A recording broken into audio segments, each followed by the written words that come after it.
We are live here with Hunter Clarke-Fields. I'm so happy to see you and connect with you again, Hunter. It's nice to see you too, Sigrun. Yeah. Yeah, you have the piece in the background. It's a bit weird what's going on in the US right now, today. Yeah, I'm not sure I thought about that when I was like, oh, sure, let's talk today. It's a very strange day today. To wake up to. Yeah. Anyway, we're not going to make the topic of the elections necessarily what we talk about today. I started this live show in May where we were still in lockdown in Switzerland. And now Switzerland is kind of not trying to go into a lockdown. They're in some sort of a slowdown, but all the countries around us have gone into a shutdown. And I'm kind of hoping that Switzerland does it too, because we had 10,000 cases yesterday for 8 million people. And that is crazy. So I don't go out. I just stay in here and talk to amazing women about what's been going on in their lives and businesses. So that is the topic, to kind of like reflect back on this year, ups and downs in life and business, and what has happened for you, and see what's coming next. Now, that's kind of hard to say based on today, what's coming next. But I would love to go back and what was going back in March for you in your life and business? Oh my goodness. I was about to do a live retreat in Philadelphia. I had everything booked. Everything was going on. March 21st, I was supposed to do a live retreat. And as you know, everything shut down on March 13th. And yeah, so I was like, okay, wait, we'll postpone this until April. And or May 9th, I think I said it was. And I kind of thought, oh, we're going to just be through this on May 9th. Yeah. For me, that time was a time where I was actually, like, as far as my business goes, I normally opened up a group coaching program at that time. And that just kind of went, like, that whole thing just failed. Like, I tried to pivot a little bit, but that didn't work out so well. But for me, working on mindful parenting and my business has been really a saving grace through this whole time, because people now are, people realize there's so much more. Well, we're just with our kids so much more. There's much more need, for skillful communication, for creating, for, stopping all that, the resistance, and creating healthy families. So because that's what we do, that has been fine as far as kind of coming back from that. Everything has come back in a way that's very much fine. But for me, I mean, it was a big shock. Obviously, the whole pandemic, there was less work being done for a little while, and a lot of just like holding tight. And I think that was when I painted my sunroom and listened to a lot of podcasts and was just like, okay, what's happening in the world? So yeah, there was a big slowdown personally and with the business. And then since then, it's been coming back and bounding back. Yeah. Well, you have a perfect topic actually for parents now. Mindful parenting, I guess parents have been more stressed, I would think. Oh, yeah. With, having to do like home office and parenting at the same time. Have people come to you with those questions, or have they come up a lot in your programs? Oh, yeah, absolutely. So yeah, people are with their kids all the time and they're trying to balance working, they're trying to be home. How do we get any time to ourselves? All of those questions are really coming up. Remote learning is a huge difficulty for people. We talk about that a lot. It's challenging. It's a hard time, and it's a hard time, but with the work that we're doing, we're really focusing on that, like emotional health, mental health first, right? Like that always comes first. And how do we get through this time without like tearing each other apart, and how do we get through this time where everybody's getting their needs met. Yeah, it is coming up a lot. I think people are seeing more the need to get some support, because we're not just like driving here and there and busy constantly anymore. And so we're just saying, okay, this is really what's most important in my life, is this thing that's right here, right now in front of me. So it does actually, do need some support in learning about it. How do I do this well? Hoping is not a strategy. It doesn't really get you far, so, but there are tools, there are strategies and ways to improve relationships and create cooperation without, all the yelling and the threatening that we kind of habitually have done in the past. And so, yeah, I think people are really seeing the need more for also support, being around like-minded families and getting that support for changing things in the way that you want to change them. Yeah. So what happened to that retreat that you only moved about 6 weeks back, and you haven't moved again and again and again? After that, I realized, I was like, okay, we're going to try for it in the fall. And then I was like, okay, we're just refunding the whole retreat. This is not happening. It's interesting now that I think about it. I did end up doing another round of the group coaching, and that filled up, and we did that. But what has been, I think, really helpful for me during this time has been for me to get really kind of clear about what I really want to focus on, kind of that essentialism thing, right? Like where, that circle, and if you're going in a million different directions. And so I'm really now kind of crystal clear on, after I enrolled that group coaching, I took it off of my website completely, not an offering at all together. And so just crystal clear on creating mindful parenting, and making that a like smooth running system. And we're moving to Evergreen, and really like working on building that up and building systems. And it's been really interesting, like during this time, because I've been able to hire like this amazing team and really find, an amazing team that really works well with me. I found someone who applied to be a virtual assistant, ended up being like this person I knew who she had happened to move just up the street from me. And so when she applied, she was way overqualified to be an assistant. And then I ended up bringing her on as like a project manager / integrator. And it's like one of the best things I've ever done. So now it's like, I have this team that can really kind of take it to the next level. So I'm really excited about that. So it's been a lot of kind of behind the scenes work, I think, during this time. Yeah. So did you stop the group coaching program so that you could focus on just selling your course? Yes.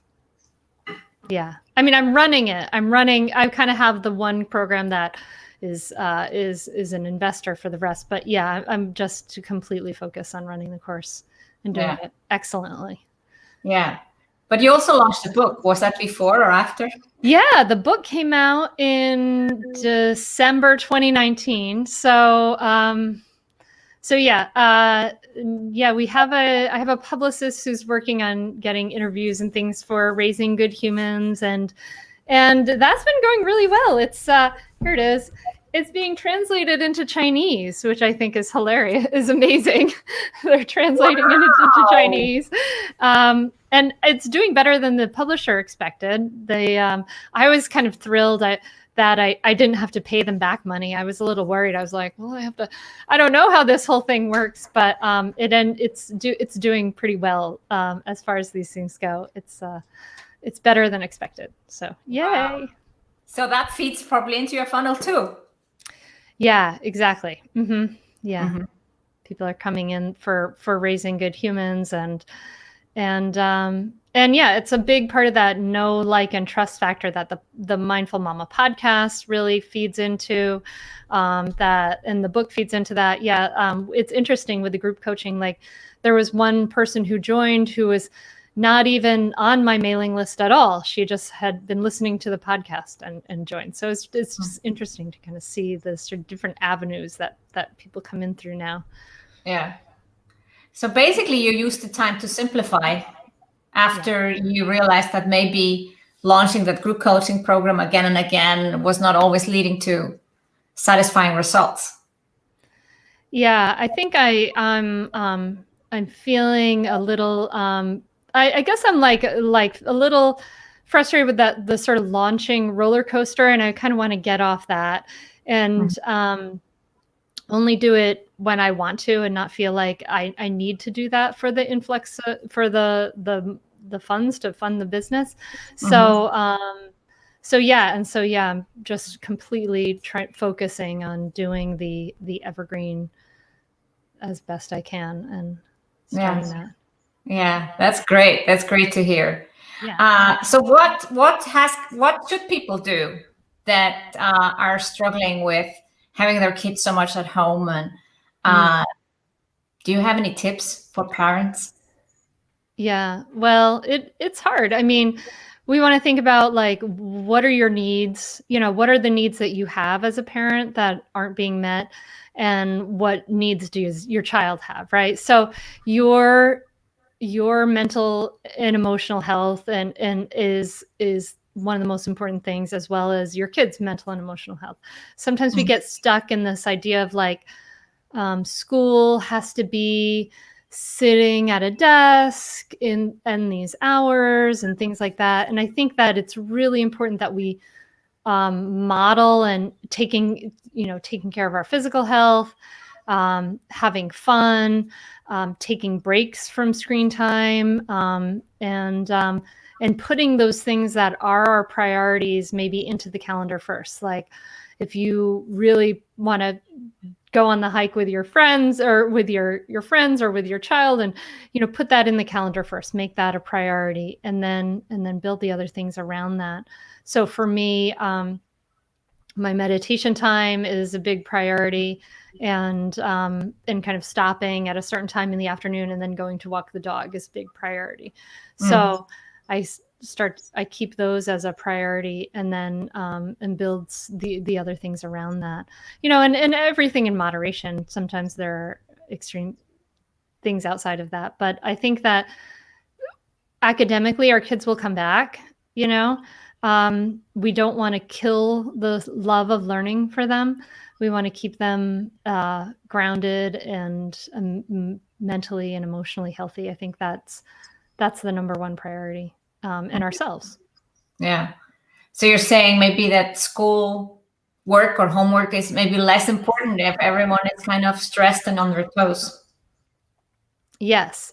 And depending on how old your kids are, like that schoolwork and that homework, it's not your problem, it's your child's problem, right? So you want to think about letting your children own the responsibility for their schoolwork, and thinking of yourself as a helper in that regard, so that it's not, everything doesn't fall on you. You don't have to micromanage every part of that.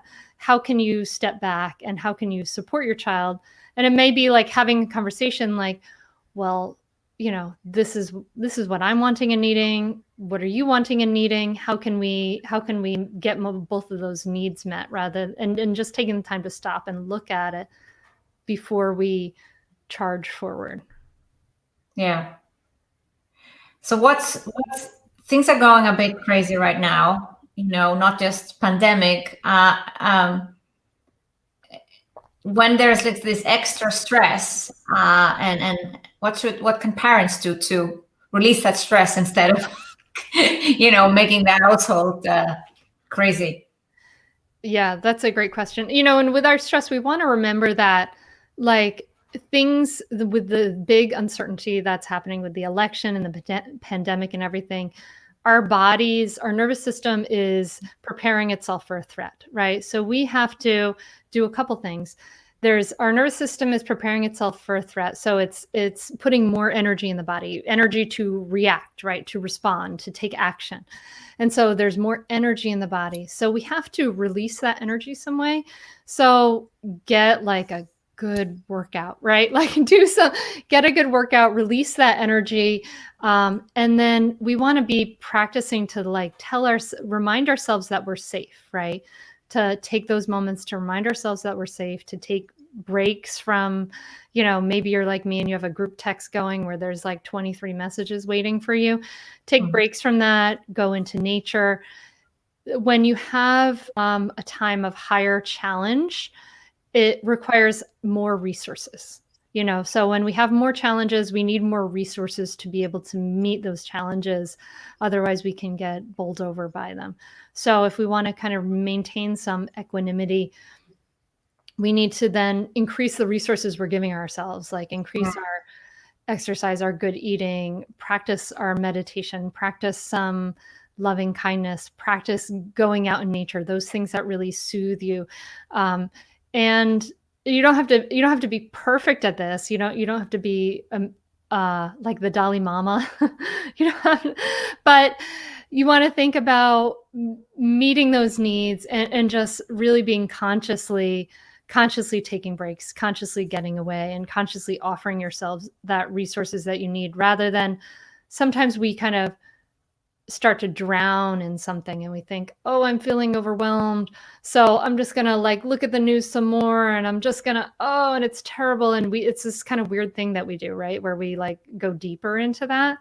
But instead, I think it really is important, especially for parents and all of us, to mother ourselves, to parent ourselves in such a way so that we take care of our mind, body, and spirit, and release the things that we have no control over at this point. I think actually the lockdown and everything, I just, I was getting a little bit lazy with my daily walk. I picked it up again because, you're like, what should I be doing with, making sure that you actually stay healthy and don't go crazy. So it's been really good for me and my husband, actually. We just go for a daily walk every day. Yeah.